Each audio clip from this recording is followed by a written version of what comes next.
ચલો welcome to એન્કિટેશન classes. એની અંદર આપણે પાચન તંત્ર વાળો પ્રશ્ન આજે જોવાના છે. જેની અંદર ખાસ ઇમ્પોર્ટન્ટ ક્વેશ્ચન છે. પહેલા આજે આપણે ખાલી એના અંગો વિશે જ વાત કરવાના છે. પછી ડિટેલમાં બીજા નેક્સ્ટ કરીશું. ચલો અહીંયા આપણી પાસે પાચન તંત્રની આકૃતિ છે. તમને 4 માર્ક્સમાં કે 2 માર્ક્સમાં આકૃતિ પણ પૂછી શકે છે. નામ નિર્દેશન વાળી આકૃતિ દોરો. આપણે કમ્પ્લીટલી દોરવાની છે આકૃતિ. હવે પાચન તંત્ર છે તો મનુષ્યનું જે પાચન તંત્ર છે એમાં જુદા જુદા અંગો છે. એમાં કોણ આવે? એક મુખ છે, બરાબર, પછી અન્નનળી છે, અહીંયા પણ નળી આવે, યકૃત છે, જઠર છે, મોટું આંતરડું, નાનું આંતરડું છે, મળા છે અને મળદ્વાર છે. એમાં સ્વાદુપિંડ પણ તમે અંદર લખી શકો છો.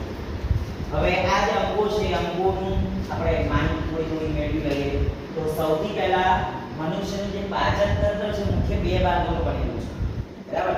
એમાં એક છે પાચન નળીના અંગો અને બીજું છે સહાયક પાચન ગ્રંથિઓ. આ 2 ભાગનું આપણું પાચન તંત્ર બને છે. એમાંથી સૌથી પહેલા પાચન નળીનો અંગ તરીકે કોણ છે? મુખ. આપણે જે ખોરાક ખાઈએ છીએ એની શરૂઆત ક્યાંથી થાય છે?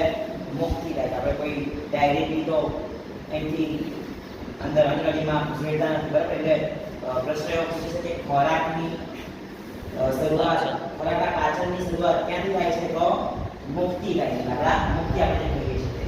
હવે મુખ છે એની અંદર દાંત, જીભ અને લાળ રહેલી છે. એમાં દાંત શું કરે? તો આપણે જે ખોરાક ખાધો છે એને ચાવે, કાપે અને બીજું શું કરે? દળે.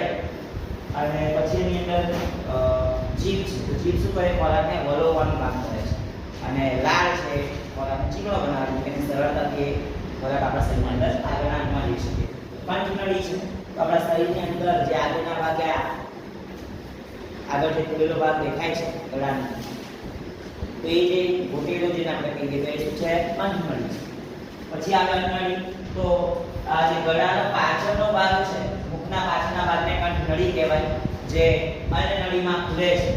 અન્નનળી શું છે? તો જે ખોરાક મુખ દ્વારા આવે એના દ્વારા એનું વહન થાય, બરાબર. અન્નનળી અને જે જઠરની અંદર એનો પ્રવેશ થાય છે. જઠર એ જે આકારનું છે અને ઉદર ગુહામાં ડાબી બાજુ આવેલું છે.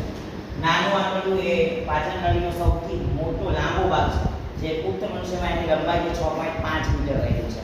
અને એની અંદર આંગળી જેવા અસંખ્ય લાખોની સંખ્યામાં પ્રવર્તકો છે, જેને સર્વસાધકો કહેવાય. અને નાનું આંતરડામાં સૌથી ખોરાકનું સંપૂર્ણ પાચન થાય અને મોટા આંતરડામાં ખુલે. મોટું આંતરડું જે છે એ એની અંદર જે ખોરાક છે અપાચક, એમાંથી ઉપયોગી ક્ષાર અને પાણીનું શોષણ થાય અને પછી મળનું નિર્માણ થાય છે. આવી